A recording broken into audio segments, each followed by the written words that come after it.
Głos zabierze pani. Suur tänu. Ja järgmisena proua Katrin Saks, 1 minut. Kevadel Gruusia valimiste ajal kohtasin Goori linnas üht grusiinlannat, kes oli sunnitud 15 aastat tagasi põgenema Abhaasiast. Tänaseks on saanud temast põgenik teist korda omaenese maal. Traagiline.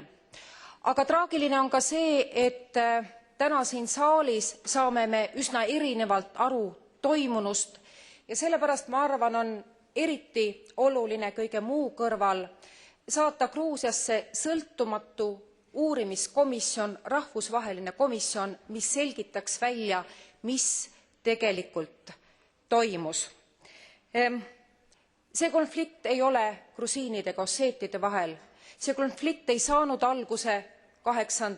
augustil, see pole ka ainult Vene ja Gruusia konflikt. See on väärtuste konflikt ja see puudutab meid kõiki.